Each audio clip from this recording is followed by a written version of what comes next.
Karena yang kebayang sama saya itu demo tahun 98. Jadi ya kita harus menerima takdir itu, kita nggak bisa melawan. Kehilangan orang tua tuh seperti apa sih? Apalagi kehilangan orang tua yang kita nggak pernah lihat. Berdialog dengan Tuhan, dengan Allah, tapi bentuknya protes.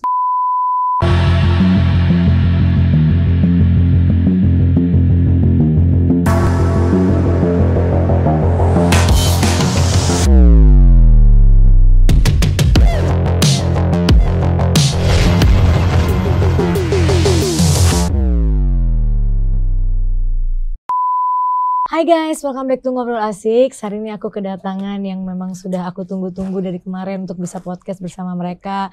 Ada Mas Iqbal dan ada Mbak Macica. Hai, Mbak Aku Santi. manggilnya Mbak apa Ibu ya? Terserah, mana yang enak. Ibu kali ya, Ibu Iya. ya. Kamu manggil Mama apa? Bunda. Bunda. Ya, Bunda sama. aja ya. Iya. Apa kabarnya? Alhamdulillah. Sekarang ya biasalah anak lagi ramai dibicarakan orang. Iya. Jadi kalau ada yang ngundang anak saya, bundanya pun diajak gitu. Iya, karena kan orang pengen mendengar sisi dari dua versi cerita dari Mama dan dari Iya, Iqbal Iqbal. ya. Tapi aku mungkin ke Mas Iqbal dulu nih. Kan lagi banyak banget video tentang kemarin Mas Iqbal ikut turun ke jalan gitu. Dan sebelum kita bahas yang lain-lainnya, aku pengen tanya. Memang Mas Iqbal ini dari dulu memperjuangkan yang seperti ini, atau apa yang niat pertama waktu itu turun di jalan tuh untuk demo tuh gimana? Kalau udah semenjak kuliah, Ya. itu emang kami mahasiswa di kampus saya, Ya. itu memang concern pada isu-isu kemanusiaan dan sosial politik itu. Oke. Itu kan bagian bentuk dari tanggung jawab Iya. moral dan bentuk dari tanggung jawab bagaimana kemudian kita mendapatkan pendidikan untuk mengetahui bagaimana negara ini bekerja gitu. Kalau ditanya kemudian kenapa turun kemarin, itu karena kami rasa ada hal-hal yang menurut kami sudah bengkok, kemudian perlu untuk diluruskan kembali. Oke, dengan kejadian yang kemarin ya. Iya, Tapi kan sedikit mendapatkan hal yang kurang baik saat iya. turun kemarin, sampai Mama Iya. nyariin juga tuh Iya. kan beritanya. Itu bisa diceritakan gak sih Mas, situasi kemarin itu seperti apa? Jadi kalau situasi kemarin itu pertama demonstrasinya berjalan dengan ini ya, sangat baik gitu. Terus menurut saya juga demonstrasinya berjalan begitu gotong royong dan harmonis karena banyak ibu-ibu gitu, bahkan pedagang-pedagang minuman yang kemudian memberikan secara cuma-cuma atau gratis kepada para demonstran gitu. Ada ibu-ibu yang kemudian membagikan air galon untuk para demonstran minum. Jadi kebersamaannya atau gotong royongnya terlihat lah. Nah, namun tiba-tiba kalau tidak salah pukul 3 atau sampai 4 gitu, aku lupa kurang lebihnya waktunya jam berapa, itu sudah mulai memanas tensinya. Kemudian waktu itu posisiku lagi di JPO, itu ada teriakan jebol gitu. Nah, ketika aku menghampiri sumber suaranya, ternyata pagar DPR-nya udah rubuh. Iya. Dan pas aku lihat massa udah berhamburan masuk, lari ke dalam, mengekspresikan dirinya dengan berbagai macam ekspresi. Ada yang joget-joget, ada yang orasi, ada yang lari-larian. Nah, kemudian ada perlawanan dari pihak keamanan. Kemudian sempat mundur massa, kemudian masuk lagi. Nah, waktu itu kemudian aku melihat ada sesosok orang yang mirip temanku. Nah, kenapa kemudian aku memberanikan diri masuk? Karena waktu itu di 2019 ada salah satu kawanku, salah satu temannya Globantara, namanya Faisal Amir, itu koma. Jadi tempurung kepalanya itu hancur. Setelah demo ya? Setelah demo 2019. Nah, ingatan itu kemudian yang memberanikan aku untuk masuk ke dalam untuk memastikan agar temanku ini tidak mendapatkan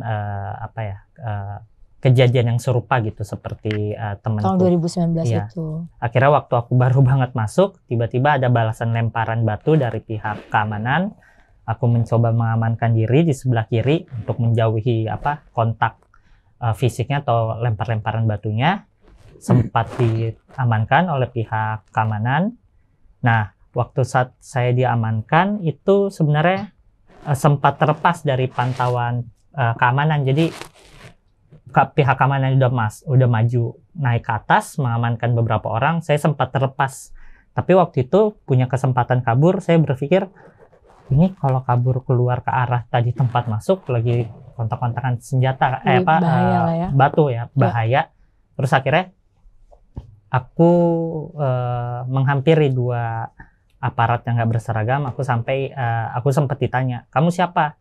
Saya jawab, saya demonstran. Terus ditanya lagi, ya udah keluar sana. Saya sampein, ya udah tolong dampingi saya keluar karena saya takut terkena lemparan batu. Akhirnya dia bilang, udah nggak apa-apa, aman kok kalau keluar. Saya bilang, saya nggak mau, lebih baik saya di sini daripada saya harus keluar karena kan lemparan batu begitu banyak. Kondisi lagi ricuh lah. Iya, lagi ricuh. Akhirnya tiba-tiba nggak lama berselang setelah saya bilang itu, saya melihat ada teman saya lagi di intimidasi dan mengalami berbagai macam penganiayaan. Jadi udah disuruh jongkok, bajunya disuruh angkat setengah, terus disuruh buka celana. Kira saya sampaikan kalau saya mau mendampingi teman saya.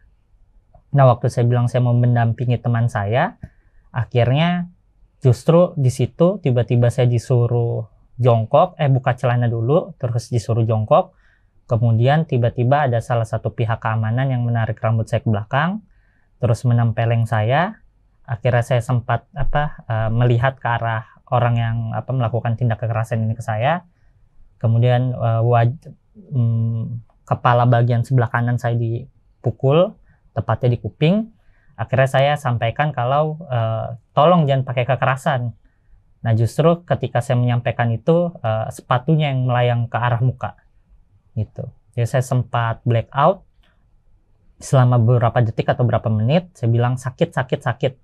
Akhirnya saya dipaksa untuk berdiri, digiring ke arah pos pengamanan dalam DPR. Nah, selama perjalanan saya dibawa ke pos pengamanan dalam, saya mengalami berbagai macam kekerasan. Salah satunya yang ada video yang telah beredar itu yang ditendang bagian sini. Gitu.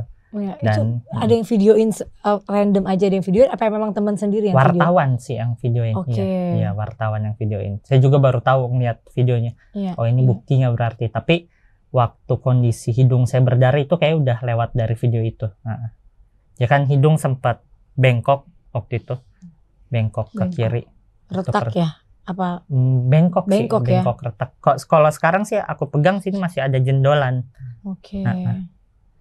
Lalu kapan detik-detik akhirnya kamu bisa dilepaskan?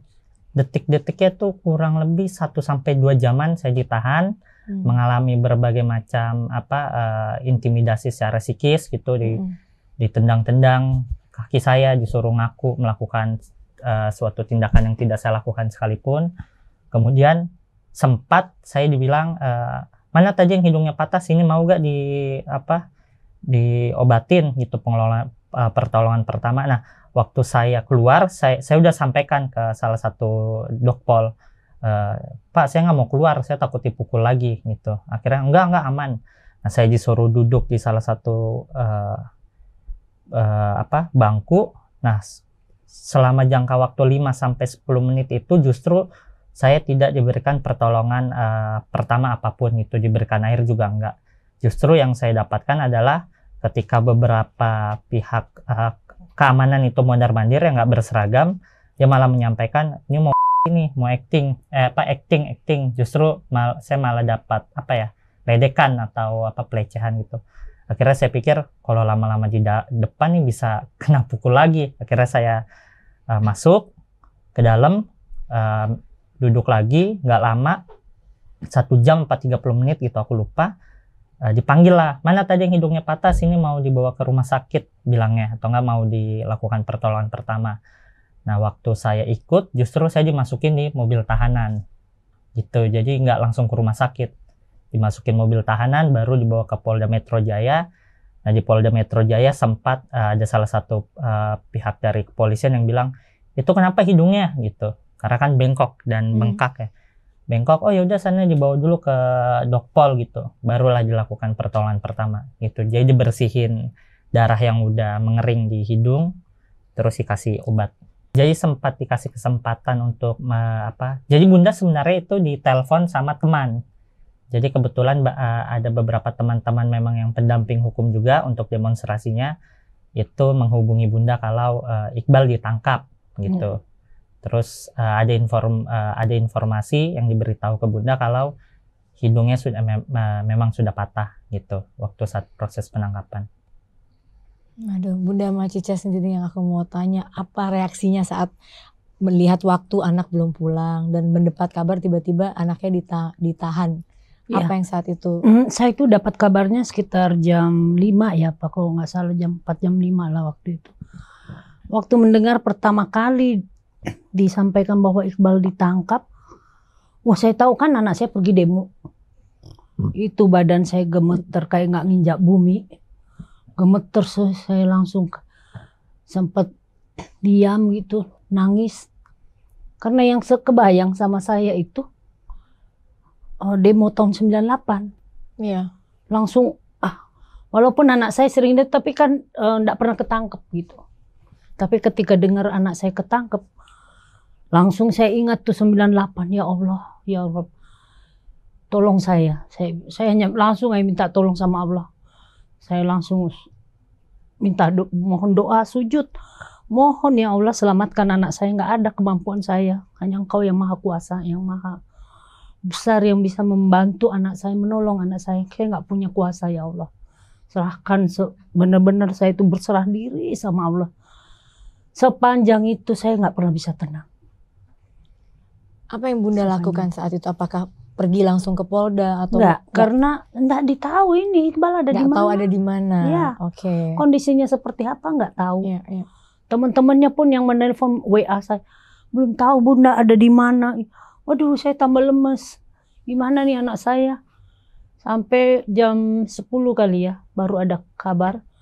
Saya sempat ini sebentar bicara keadaannya dia. Kamu gimana? Dia baik, hidung saya patah. Ya Allah Iqbal nak, gimana kamu? Katanya, Bunda saya laki-laki, katanya gitu. Ketika anak saya berucap saya laki-laki, saya langsung ya udah, saya nggak mau cengeng kan? Ya. Ya, saya harus kuat karena memang dari kecil Iqbal itu saya didik dengan keras, istilahnya nggak boleh cengeng jadi anak. Ya kamu harus kuat. Jadi saya pun jarang mau menunjukkan ini saya bahwa saya adalah orang yang lemah, enggak. Saya, ya nak, kamu kuat ya nak, insya Allah. Ya Bunda, sebentar itu aja.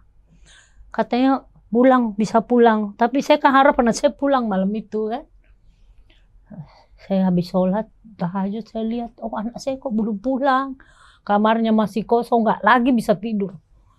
Sampai saya pagi, siang, media sudah datang ke rumah.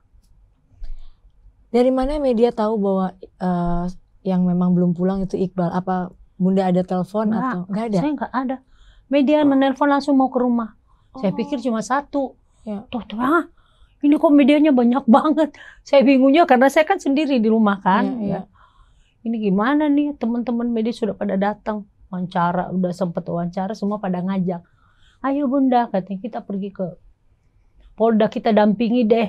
Saya bilang, iya tapi saya bagaimana, saya ke polisi saya nggak tahu nih bagaimana kan. Udah ini orang tua semua pada diundang kok datang ke situ untuk menjemput anak. Tapi Iqbal bilang apa namanya itu nak? Ini apa? Jaminan. Penjamin untuk keluar. Jadi anak ini kalau mau kalau dibebaskan orang tuanya jadi penjamin gitu. Datang lagi ke Polda, banyak lagi wartawan di situ. Ini nggak bisa menghindar kan? Ya. Tanya lagi. Ya, saya sebagai seorang saya luapkan dong kemarahan saya, ya kan? Kenapa kalian memperlakukan anak saya seperti pada ini? saat sampai ya? Iya. Karena yang namanya kita ibu ya. Ini anak kita keadaannya begini, kita ini setengah mati, membesarkan anak, nyekolahkan anak, ya kan? Kita ini bukan dari keluarga orang yang berada, kita juga pas-pasan, Mbak.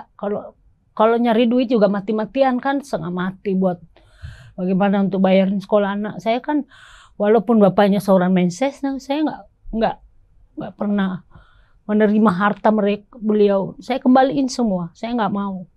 saya tidak mau dinilai. Saya nikah dengan Pak Murtu karena saya mau harta, enggak. Saya kembalikan semua. Baik rumah, mobil, enggak ada saya ambil. Saya cuma bawa anak saya sama koper saya pulang. Saya pisah sama bapaknya. Jadi saya berjuang, benar-benar saya berjuang sendiri. Enggak pernah saya dibantu atau apa gitu kan dari pihak manapun, keluarga atau apa, enggak. Saya akan tunjukkan bahwa saya, walaupun saya seorang perempuan, saya akan membesarkan anak saya dengan tangan saya sendiri. Makanya ketika tahu anak saya disiksa kayak begitu, saya nggak terima, benar-benar saya nggak terima. Bukan karena anak saya manja, enggak. Kenapa harus diperlakukan gitu? Karena dia ini kan bukan atas dasar dirinya ini, karena dia itu seorang aktivis. Dia ingin membela kebenaran. Dia ingin membuat apa ya, supaya kita di masyarakat bisa dapat keadilan. Mengaspirasikan juga. Iya. Jadi saya salut ya sama anak saya ini, pergaulannya dengan teman-temannya anak mahasiswa itu luar biasa gitu. Mereka benar-benar murni pergerakan yang murni, bukan ada tujuan apa-apa gitu. Gitu. Bunda, tapi pada saat sebelum di hari yang sama yang sempat jadinya viral itu karena Bunda ada posting mencari anaknya, benar ya? Iya, karena begini, kan udah ada berita, Mbak. Ya. Udah ada berita. Ya. Ini bicarain anak jadi air mata mah nggak bisa dibendung. Jadi waktu ada berita bahwa anak saya hilang bersama dengan temennya Pedro itu kan saya bingung. Ya. Ini berarti benar ya anak saya belum ditemukan gitu. Ya. Jadi saya juga minta tolong ya, siapa tahu aparat, kan enggak semua juga aparat. Betul, seperti itu kan. Ya, pasti ada juga yang banyak malah kan. Ya. Makanya saya posting, saya minta tolong siapapun ini untuk, karena yang kebayang saya itu 98, Mbak. Ya. Yang anak orang hilang, tiba-tiba udah mati, udah tinggal nama, itu yang saya khawatir sekali gitu loh. Ya. Jadi makanya ketika ada postingan seperti itu ya spontan aja ya sebagai seorang ibu gitu. Ya, kita nggak tahu lagi mau gimana, ya kita coba mencari, siapa tahu ada yang bisa membantu kan. Dan begitu. Alhamdulillah akhirnya wartawan jadi bisa menemukan Mas Iqbal juga kan gitu. Tapi Mas Iqbal, yang aku mau tanya, kenapa hari itu udah boleh pulang? Maksudnya malam itu udah selesai, kenapa sampai nginep akhirnya di sana? Jadi sebenarnya aku dimintai keterangan untuk proses penyelidikan apakah melakukan tindak pidana atau tidak gitu. Yeah. Jadi sesuai peraturannya aku diminta untuk ditahan 1 kali 24 jam, tapi banyak banyak yang beranggapan bahwa demonstrasi seharusnya tidak ditahan selama itu, dilakukan 1 kali 20, ditahan selama 1 kali 24 jam, bahkan dimintai keterangan gitu. Jadi kenapa ditahan? Karena dimintai keterangan apakah melakukan tindak pidana atau tidak gitu. Namun pada nyatanya tidak ada tindak pidana apapun yang aku lakukan. Tapi Mas Iqbal, ada hal yang membuat saya sangat-sangat terenyuh gitu. Mas Iqbal bilang sampai seumur hidup Mas Iqbal, sampai kemarin ditahan pun dengan pihak aparat, Mas Iqbal tidak pernah mengatakan bahwa saya ini anaknya ini loh. Gitu. Walaupun Mas Iqbal sebenarnya punya, saat kita lagi di kondisi yang hidup dan mati ya ibaratnya, kita sebenarnya bisa mengucapkan kata itu. Kenapa itu tidak terpikirkan oleh Mas Iqbal? Pertama, aku mau merasakan bagaimana rasanya menjadi masyarakat kecil yang mungkin tidak terpandang, tidak mempunyai akses terhadap keadilan gitu, minim, kemudian buta hukum. Jadi sengaja aku lucuti apa yang telah aku dapatkan gitu selama proses sekolah sampai kuliah, kemudian bagaimana latar belakang aku lucuti semua. Jadi bahkan semenjak aku ditangkap, seharusnya sebagai seorang mahasiswa hukum harusnya aku tahu bahwa semenjak penangkapan harusnya aku diberitahu hak-hakku apa aja, tapi aku diam aja, tetap nggak aku beritahu. Oh ternyata setelah kejadian itu aku mengetahui rasanya menjadi masyarakat kecil ketika yang tidak berdaya, ketika dihadapkan oleh kekuasaan gitu, oleh negara, ternyata yang mereka diperlakukan semena-mena gitu, tidak diberitahu haknya, bahkan haknya diambil gitu. seperti yang kemarin saya rasakan, mendapatkan penyiksaan, pelecehan secara verbal maupun psikis gitu. Jadi pada saat akhirnya mama menjemput, akhirnya kan orang tahu siapa Mas Iqbal. di pikiran saya hukum itu harus adil kepada siapapun, jadi tidak memandang apakah aku latar belakangnya seperti apa, orang tuaku seperti apa, tapi dia harus berlaku adil bagi seluruh kalangan atau elemen dalam masyarakat. Jadi jangan mentang-mentang aku latar belakangnya dari keluarga public figure, tapi kemudian aku dapat perlakuan istimewa. Tapi ketika banyak masyarakat kecil gitu yang ditangkap anaknya mendapatkan perlakuan yang justru jauh berbeda. Nah, pada saat Bunda sampai sana, apa yang terjadi? Setelah saya wawancara dengan teman-teman, Kan pasti semua media di sana tahu siapa Bunda dan akhirnya viral kan karena Bunda mencari anaknya. Iya. Jadi saya masuk, saya tanya di mana kita mau bertemu anak, terus disuruh masuk di Polda itu. Bagian apa itu, Nak? ada salah satu unit. Ya, unit Krimum, situ. Krimum.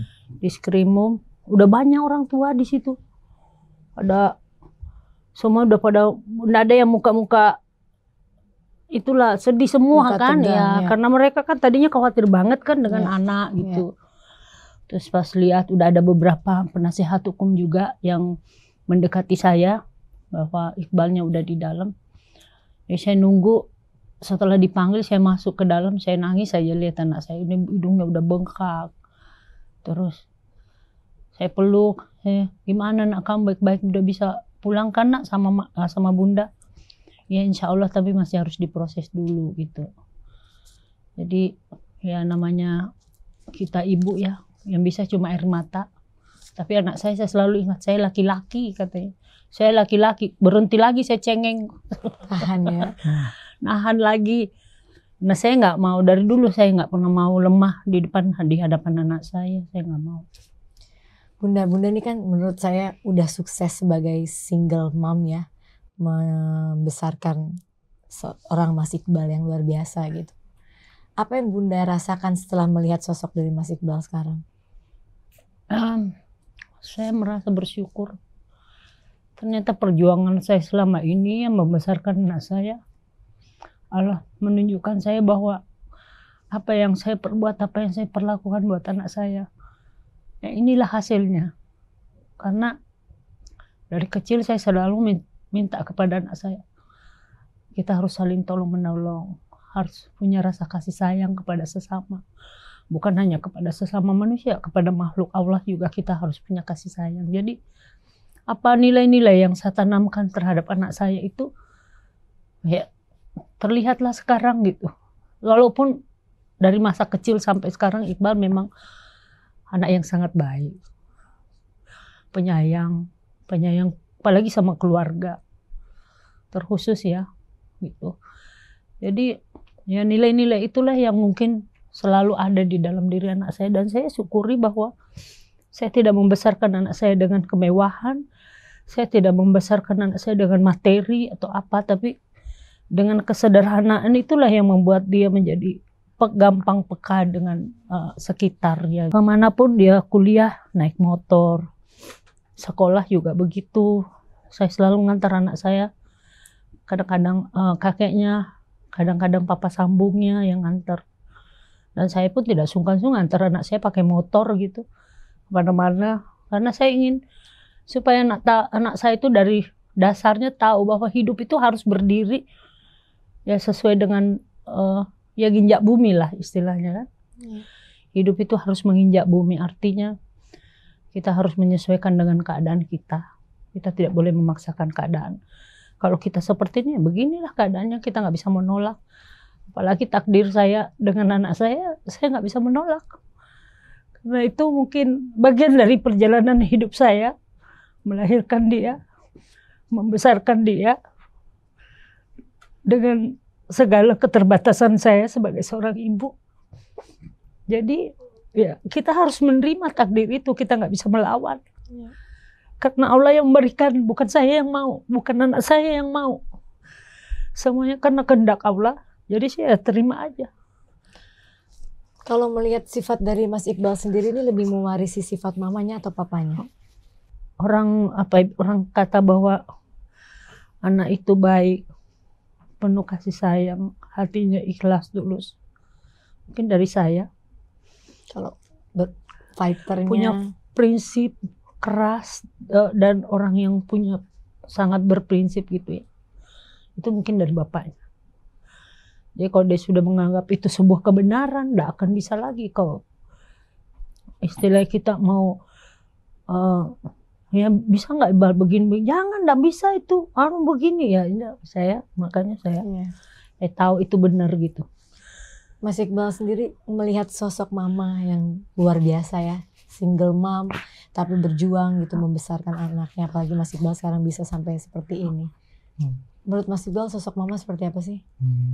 Tangguh, penuh kasih sayang, walaupun kadang waktu kecil kalau dengar suara orang tua kencang dikit kan marah nih ya, gitu. Tapi sebenarnya itu bentuk apa ya, bahasa lain dari kasih sayang. Nah, terus satu lagi baik hati sama itu polos. Iya. Mama ya. Iya. Untung ada Mas Iqbal ya. Iya. Untung. Kalau enggak.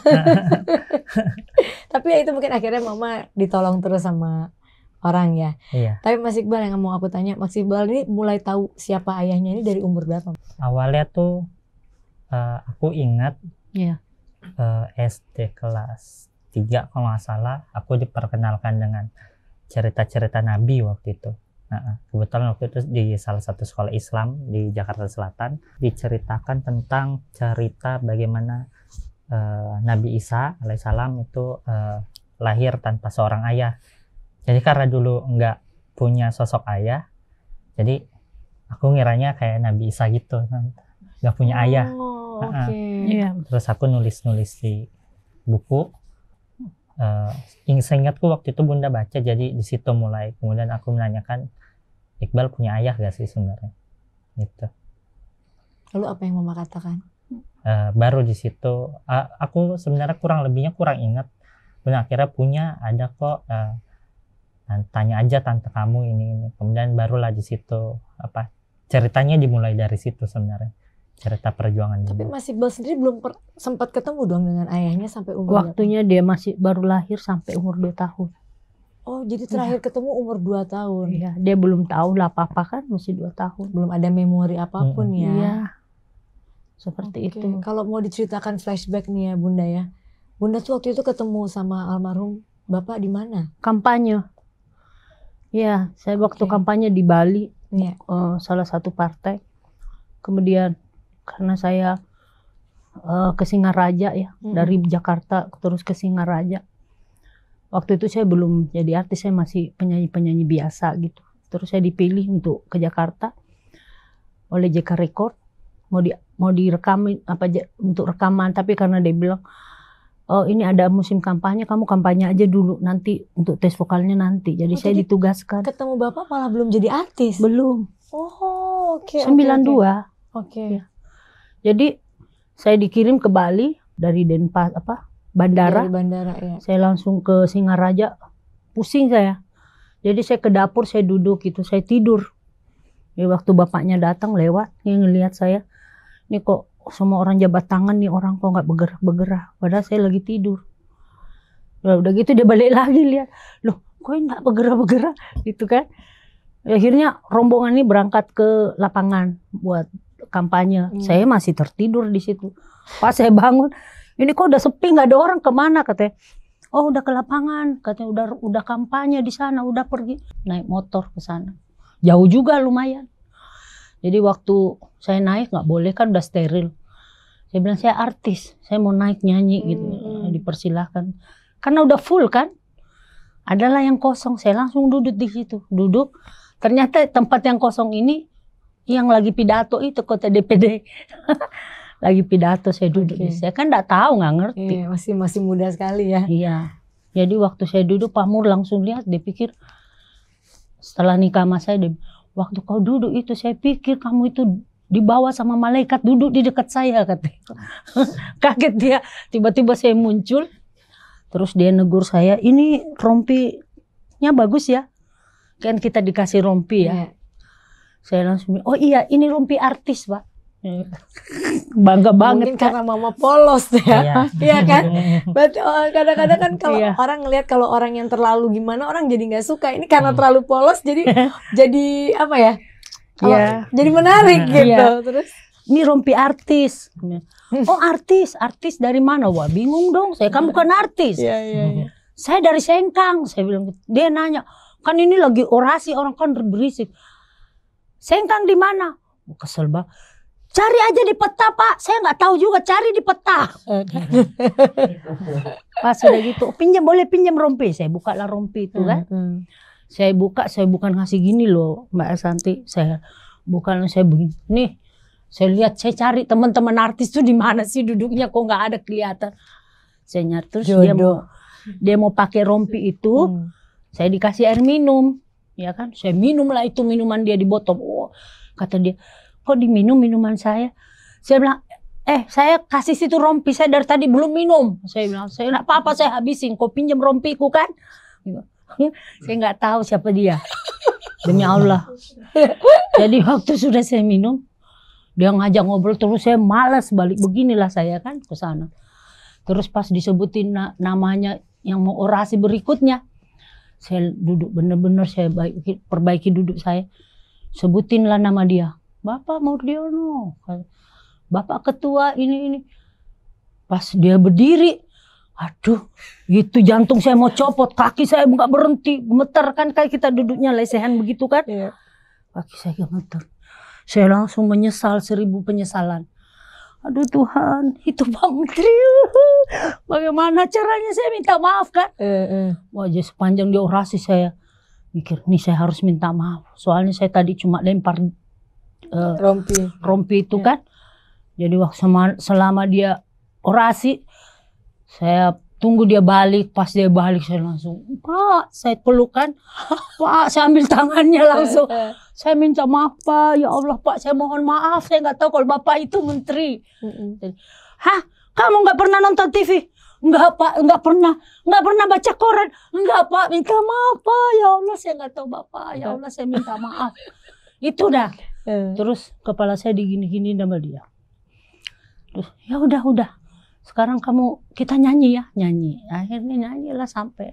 Dari situlah pertemuan pertama saya. Sosok beliau seperti apa di mata Bunda?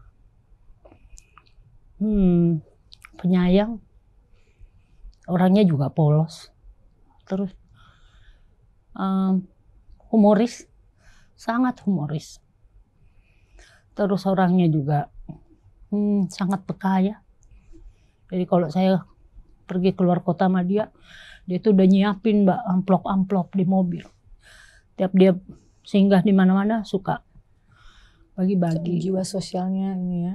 Iya, itu yang membuat saya kalau ingat saya selalu kangen gitu. Kangen suasana yang tidak saya dapatkan ya. Benar-benar orangnya yang sangat low profile. Dia mulai dari cara dia sampai cara makan dia pun orang biasa. Senangnya makan kangkung rebus, ikan asin, sama suka sekali dengan sambal saya. Jadi nggak macam-macam, tempe, tahu, makanannya itu aja. Orangnya sangat sederhana. Ya kalau lihat Iqbal kadang-kadang saya suka mirip banget ya, miripkan bapaknya gitu. Mas Iqbal sendiri kan tidak pernah punya kenangan dengan beliau, tapi tahu sekali pasti kan mencari tahu tentang sosok Bapak sendiri. Ada suatu kebanggaan nggak sih tapi bahwa Mas Iqbal adalah anak dari beliau? Kalau suatu kebanggaan pastinya ada ya. Kita punya terlahir dari 2 orang tua yang sangat hebat gitu. Tapi kalau untuk kemudian dipamerkan, dibangga-banggakan ke teman-teman, sangat jauh gitu. Aku nggak pernah untuk punya niat atau keinginan untuk kemudian membangga-banggakan di depan orang lain gitu. Kenapa, bangganya ditaruh. Kenapa Mas Iqbal waktu pada saat itu kan Mas Iqbal masih SD. Anak SD kan belum bisa berpikir bahwa harus memilah-milih mana yang harus dibanggakan dan tidak. Tapi kok Mas Iqbal udah punya jiwa bahwa aku tidak mau membanggakan ayahku saat itu karena aku tidak mau ada yang tahu. Kenapa? Soalnya jadi waktu SD itu nggak semua teman-teman yang waktu itu main sama aku dan berteman dengan aku, Bunda. Nah tapi tiba-tiba sewaktu banyak orang tua dari teman-teman atau teman-teman itu mengetahui, oh Iqbal anaknya dari si ini, kemudian jadi kayak banyak yang mau berteman dengan aku gitu. Nah di situ aku ngerasa kayak, kok jadi banyak yang mau temenan ya, perasaan tadinya nggak mau gitu iya, ya. nggak terlalu banyak gitu. Nah di situ kemudian aku mikir, oh ya udah berarti cara mencari teman atau menjadi diri sendiri ya jangan kasih tahu latar belakang, karena kita bisa dijauhi dari orang-orang yang apa ya, yang mungkin ada maunya gitu. Nah, jadi nggak tulus gitu, nggak bersahaja untuk apa ya, ada berteman. niatnya niat terselubung gitu iya, ya. Disitulah mulai aku, oh ya udah umpetin aja sekalian semuanya. Luar biasa. Tapi Bunda sendiri begitu menikah dan Bapak mengetahui bahwa punya seorang anak dari Bunda, bahagia pasti Bapak? Bahagia sekali sampai akhirnya adalah cerita itu ya. Saya nggak terima ya, saya lebih baik istilahnya menarik diri saya, karena saya menganggap bahwa bukan saya gitu. Saya lebih pergi, saya bawa anak saya nggak bawa harta. Nggak ada harta. Tapi sempat tinggal bersama? Lah iya, hampir 8 tahun kok saya sama Bapak. Tinggal bersama? Iya, saya tinggal di Menteng, Mbak.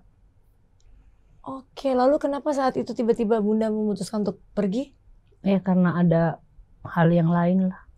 Jadi memutuskan untuk pergi, membawa anak saat itu 2 tahun. Iya. Dan Bapak sempat mencari nggak? Mencari. Suruh saya balik lagi, saya nggak mau. Iya. Dan saya menunjukkan, ya maklum, saya kan perempuan Bugis ya. Kalau kami orang Bugis itu kan harga diri kan di atas segala-galanya. Buat saya seperti itu. Tapi kan itu prinsip saya. Sewajarnya kalau ayah harus menafkahi anaknya. Iya. Apa Bunda waktu itu tidak ada? Ada. Oke. Ada. Karena istilahnya udah ada yang dititipkan ke saya untuk Iqbal, tapi harta benda saya, misalnya rumah saya di Menteng, mobil segala nggak ada saya ambil. Perhiasan pun nggak ada saya ambil, nggak ada. Iya. Karena Bunda nggak mau ada dibilang bahwa menikah karena itu. Iya. Ya. Jadi ya walaupun orang itu biasanya lebih tahu daripada kita kan, lebih menjudge kita seperti apa, padahal sebenarnya apa yang mereka pikirkan tentang saya tidak seperti itu ceritanya. Kalau saya hidup bermewah-mewah, saya punya harta banyak, nggak mungkin lah saya istilahnya bisa seperti sekarang. Dan tapi juga Bunda tidak mendidik Iqbal dengan kemewahan kan? Enggak. Ya. Dan Mas Iqbal kemarin kan aku sempat lihat tayangan di video ada menulis surat. Oh iya. Ya, itu kalau boleh tahu apa sih isinya dan untuk siapa? Kalau isinya kurang lebih pertama ditujukan, makanya dalam paragraf kedua kalau tidak salah atau bait kedua saya tulis mengenai ibu. Karena menurut saya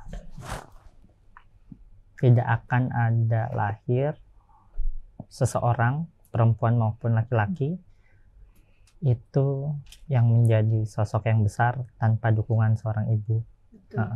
Bahkan pemimpin sekalipun pasti berkat doa ibu, berkat dukungan dan bimbingan seorang ibu. Itu pertama. Jadi saya menempatkan posisi seorang perempuan, terutama ibu, pada posisi yang mestinya sangat perlu, harus dihormati. Itu. Kedua, untuk ditujukan untuk masyarakat kecil itu. Jadi bagaimana sih rasanya menjadi masyarakat kecil? Aku yang hanya punya kesempatan aja dalam beberapa menit itu mendapatkan penyiksaan dan merasakan menjadi masyarakat kecil aja begitu pedih gitu apa yang aku rasakan. Bagaimana menjadi masyarakat kecil yang setiap hari berusaha untuk mencari kerja, mencari uang untuk bertahan hidup sehari gitu. Aku rasa lebih menyulitkan lah hidup dalam kondisi seperti itu. Ketiga, aku tujukan kepada pejabat-pejabat yang kemudian memakai jabatannya untuk memperkaya diri, memperluas kekuasaan, dan kemudian memberikan kenyamanan gitu untuk keluarganya sendiri. Jadi seharusnya kan pendapatan negara itu kan dan sumber daya yang dimiliki negara harusnya diberikan seluas-luasnya atau dipergunakan semaksimal mungkin untuk kepentingan rakyatnya gitu. Tapi hari-hari ini justru aku melihat banyak kesedihan gitu kalau kita buka sosial media. Baru-baru kemarin ada seorang ojek online yang menunggu pesanan makanan kemudian sempat meninggal kemudian karena tidak mempunyai uang untuk makan dan banyak hal-hal lainnya gitu. Semoga makin banyak di Indonesia pemuda-pemuda seperti Mas Iqbal. Ya, amin. Luar biasa banget. Tapi Mas Iqbal ada nggak kepingin meneruskan apa yang pernah ayah Mas Iqbal lakukan? Kalau pernah kepikiran dulu iya, tapi kemudian semakin dewasa mungkin semakin pikiran kemudian berubah. Akhirnya saya memutuskan untuk mencari jalan saya sendiri, Bunda. Iya. Ya saya mau besar dengan nama saya sendiri, bukan nama besar orang tua. Keren, luar biasa. Gimana dengan anak yang ngomong gini, Bunda? Iya. Saya menganggap bahwa sebuah perjuangan itu pasti akan ada hasilnya. Iya. Perjuangan saya sebagai seorang bunda, ibunya Iqbal ini memang bukan perjuangan yang biasa. Iya, betul. Karena hampir sebagian masyarakat ketika itu taunya hanya menilai saya dari sisi negatif gitu. Saya tidak melihat ada yang sisi positif untuk diri saya ya dan anak saya. Makanya saya sepertinya memberontak gitu. Padahal apa yang saya lakukan ini kan bagi saya pada saat itu bukan sesuatu hal yang salah. Karena bukan pilihan saya. Bukan pilihan saya dan bukan kemauan saya untuk menjadi istri daripada almarhum. Ya, apa yang bisa saya tolak ketika itu? Dan semua sudah terjadi. Kemudian saya memiliki anak, tapi anak saya tidak tidak mendapatkan seperti apa yang saya harapkan. Makanya saya lihat ini kok tidak adil ya bagi saya, bagi anak saya. Makanya saya berjuang melalui jalur hukum, karena negara kita negara hukum. Saya melalui pengadilan sampai ketika itu Iqbal baru berusia 10 tahun kurang lebih ya. Saya berjuang sampai akhirnya sampai ke Mahkamah Konstitusi. Jadi saya mengajukan bagaimana perlakuan yang saya dapati selama ini. Dan saya menganggap itu adalah sesuatu hal yang salah karena bagi saya menikah secara Islam, sah secara Islam ya. Tapi negara tidak menilai itu sebagai sesuatu hal yang sah dan dianggap sebagai anak di luar nikah. Jadi itu yang saya perjuangkan sampai akhirnya putusan MK di tahun 2011 itu memutuskan bahwa anak yang lahir di luar nikah atau apapun bentuknya seperti itu berhak untuk mendapatkan haknya sebagai seorang anak apabila dia bisa membuktikan secara hukum. Seperti itu ya, Iqbal lebih bisa jelasin. Agar mempunyai hubungan keperdataan asalkan dapat dibuktikan dengan ilmu pengetahuan, teknologi dan lain-lainnya. Ya seperti tes DNA ya. Iya. Tapi Bunda, aku pengen tanya detik-detik sebelum Bapak pergi, ada nggak sempat menghubungi lagi atau pada saat Bapak di pemakaman? Tidak pernah. Kami tidak pernah tahu dan diberitahu bahwa ayahnya Iqbal itu sakit. Ya. Tapi firasat dia sebagai seorang anak ketika kelas berapa itu waktu Bapak? SMP. SMP. Iya. Jadi dari SD sampai SMP benar-benar udah lose kontak. Jadi ketika seminggu apa berapa hari sebelum ayahnya meninggal, Iqbal tuh sempat nanya ke saya, Bunda, saya ingin sekali loh ngaji di dekat ayah, katanya. Kenapa nak? Saya mau kasih lihat kalau ayah, saya udah bisa ngaji, ayah. Saya mau ngaji aja dekat ayah. Saya kan nggak tahu nak Iqbal, ayahmu di mana, bagaimana? Saya udah nggak tahu. Kata Iqbal, iya tapi gimana ya caranya Bunda saya bisa ngaji? Saya cobalah cari tahu juga kan, tapi saya nggak tahu saya harus komunikasi kemana. Ya? Nggak bisa gitu. Pas ketika ayahnya meninggal, saya malah tahu dari teman-teman media bahwa almarhum ayah Iqbal itu berpulang. Dan ketika pemakaman, saya diundang langsung oleh adiknya Pak Mur yang paling bungsu, Pak Budi. Mbak, ayo datang ke pemakaman ayahnya Iqbal. Saya bilang, bagaimana? Jangan saya datang ke situ nanti jadi rame kan? Enggak, nanti saya tanggung jawab. Datang aja Mbak. Datanglah kita ke sana. Datang, jadi sempat datang. Iya, sempat. Lalu apa yang terjadi? Yang seingat aku Bunda, rasanya begitu bingung ya. Karena pertama nggak pernah melihat sosok ayah dan punya memori bersama ayah. Tapi rasanya begitu sedih, begitu kehilangan. Tapi bingung, kehilangan apa sih sebenarnya? Kan nggak punya kenangan ya bersama gitu. Cuman bisa lihat keranda mayat almarhum. Nggak bisa mendekat waktu itu? Nggak bisa. Belum. Iya. Jadi sempat berusaha untuk seenggaknya bisa lihat sebagian wajahnya aja lah di akhir hayat. Tapi nggak bisa ngeliat juga. Akhirnya itu ngerasa kayak ini sebenarnya rasa seperti apa ya? Terus di umur segitu kan aku bingung.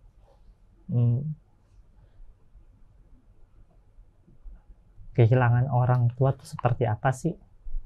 Terus apalagi kehilangan orang tua yang kita nggak pernah lihat. Jadi cukup membingungkan sih.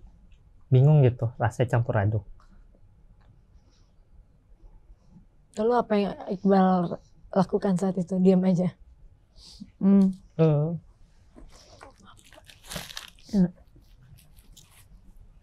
Diam sama itu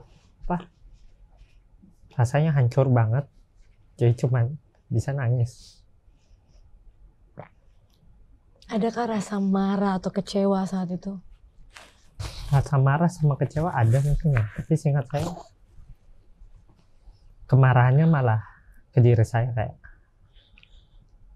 saya nggak pernah minta dilahirkan seperti ini. Jadi kayak berdialog dengan Tuhan, dengan Allah, tapi bentuknya protes. Adakah yang menyapa di situ saat itu? Atau ada yang tahu keberadaan kalian? Media. Tapi dari pihak keluarganya? Enggak, media semua mewawancarai saya, Iqbal, karena itu kan ketika pemakaman ayahnya kan pakai proses protokoler negara. Ya. Jadi memang hanya keluarga inti aja yang boleh masuk untuk tabur bunga awal. Terus setelah itu udah agak sepi, baru kita maju, diajak sama adiknya Pak Mur kan. Kami tabur bunga. Tapi itulah saat-saat itu yang saya juga sama, hancur banget kan perasaan saya. Tidak sempat ketemu. Lebih hancur saat melihat anak harus menyaksikan hal itu. Iya, ya. Itu yang membuat saya, makanya saya bilang sama teman-teman media, saya sudah tidak bisa berkata apa karena sekarang anak saya sudah yatim. Saya hanya mohon supaya anak saya diberi kekuatan, ketabahan. Artinya Bunda, Mas Iqbal ini kan punya saudara kandung loh berarti. Iya. Iya kan?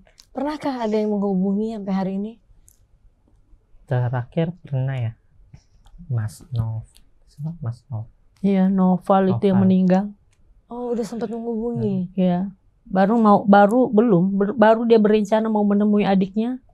Lewat Kemudian Om. lewat omnya, tapi kemudian akhirnya meninggal juga. Ya, jadi dia yang satu-satunya saudara kandung yang mau melihat adiknya ketika itu, tapi meninggal juga. Tapi ada lagi, berarti ada beberapa. Ada beberapa ya. Tinggal 2 yang hidup. Belum ada kabar juga sampai hari ini. Belum. Kalau dari pihak keluarga Bapak sendiri, keluarga kandung Bapak, Pak Budi. Dekat sama Om Budi. hanya Om Budi saja. Iya, dekat Om Budi. Wah, luar biasa perjuangannya Bunda sama Iqbal sih, Iya. luar biasa ya. Ya itu, saya hanya mengambil hikmah dari semua ini. Kan kata Allah, saya akan menguji kehidupanmu di dunia ini dengan kesabaran. Dan batas kemampuan kita. Ya, dari batas kemampuan kita.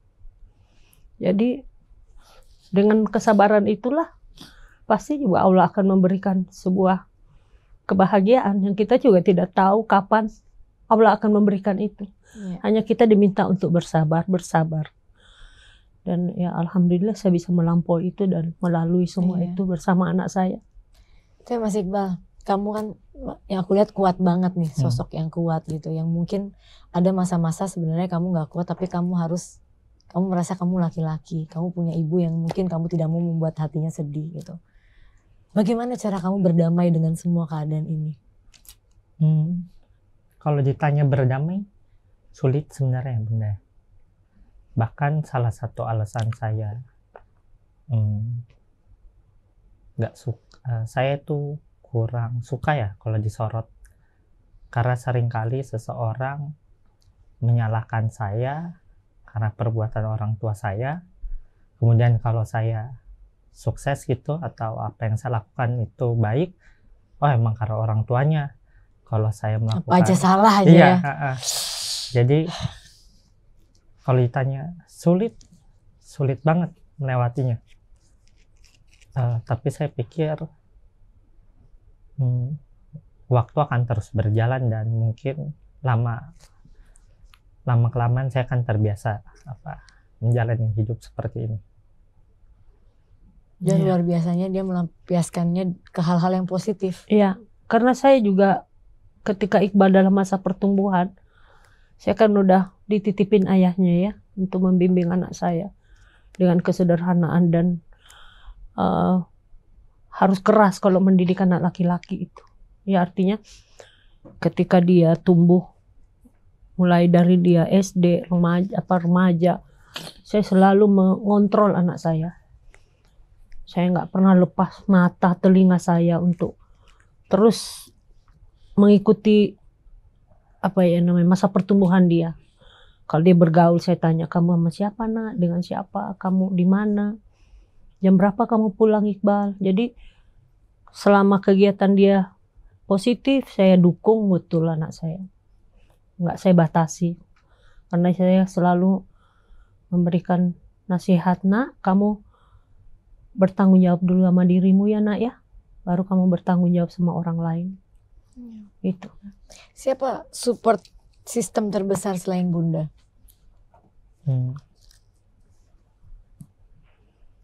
Adik, keluarga besar, keluarga dari Bunda. Setelahnya ya diri sendiri sih. Soalnya nggak semua hal bisa kita ceritakan bahkan ke orang tua ya. Karena takutnya apa yang kita ceritakan itu justru jadi beban pikiran tersendiri sama orang tua, terus jadi kesedihan sendiri ke orang tua. Jadi kadang banyak hal lah yang harus kita telan sendiri, kemudian kita ngedukung diri kita sendiri. Kalau boleh tahu, ke depan kan sudah ngambil sekolah hukum, sekarang lagi sekolah lagi. Iya. Ngambil Hukum lagi. Iya. Memang apa sih niatnya ke depan, Mas Iqbal mau apa yang mau dilakukan ke depan? Tentu kalau ke depannya mau memberikan perubahan hukum ya di Indonesia agar lebih progresif, terus berpihak kepada masyarakat miskin gitu. Kemudian Dan mungkin membantu kasus-kasus orang yang nggak bisa bayar lawyer, ya kan? Iya, karena hak atas bantuan hukum yang layak itu hak masyarakat, hak dasar, salah satu hak dasar yang harus diberikan gitu. Jadi kenapa kemudian sekolah hukum lagi? Ya tujuan terbesarnya agar bisa memberikan bantuan hukum gitu kepada masyarakat miskin yang buta hukum gitu, mungkin secara cuma-cuma atau bahkan kita bisa mendampinginya lebih dalam lagi. Oke, luar biasa, semoga tercapai. Mas Iqbal, terakhir nanti gantian Bunda. Kalau boleh Mas Iqbal ingin menjelaskan kepada yang nonton gitu, menceritakan tentang Mas Iqbal sendiri. Apa sih yang ingin Mas Iqbal sampaikan kepada masyarakat semua tentang diri Mas Iqbal, dan mungkin nanti apa yang ingin disampaikan ke Bunda? Kalau apa yang mau disampaikan, aku sama aja seperti pemuda-pemuda lainnya gitu, yang menjalani proses hidup yang ada pahitnya, ada bahagianya gitu. Nggak ada bedanya dengan pemuda-pemuda lainnya. Saya juga senang untuk nongkrong gitu, cari hiburan, belajar, terus bertanggung jawab kepada keluarga, kepada ibu gitu. Tapi lebih dari itu, yang ingin saya sampaikan adalah perbanyak perluas hati, terus jangan suka menghina seseorang dan menjudge tanpa tahu bagaimana dia menjalani hidup selama dia hidup. Oke, kalau buat Bunda? Kalau buat Bunda, tetap menjadi ibu yang terbaik. Itu aja ya. Bunda, buat kan Mas Iqbal ini sekarang viral, dan mungkin sudah kehendak Allah ya anak ini viral karena memang apa yang sudah dia lakukan gitu. Dia luar biasa lah gitu dengan semua perjuangannya. Apa sih yang ingin Bunda katakan, Bunda sampaikan ke Mas Iqbal? Saya selalu berharap mudah-mudahan anak saya tetap menjadi dirinya sendiri, menjadi anak yang kuat, sabar, dan tetap menjadi pejuang untuk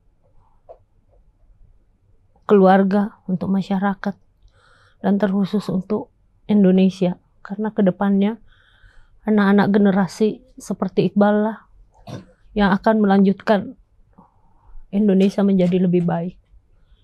Seperti itu. Oke. Mas Iqbal, boleh gak sih kalau berkenan ya, seandainya apa sih yang ingin Mas Iqbal sampaikan ke almarhum ayah yang belum pernah bisa Mas Iqbal sampaikan sebenarnya karena tidak pernah bertemu gitu. Tapi kalau Mas Iqbal tuh punya waktu untuk ketemu sama ayah, sebenarnya apa sih yang ingin Mas Iqbal sampaikan? Yang benar-benar pengen sebenarnya, kenapa nggak pernah mau ketemu Iqbal, itu aja sih paling.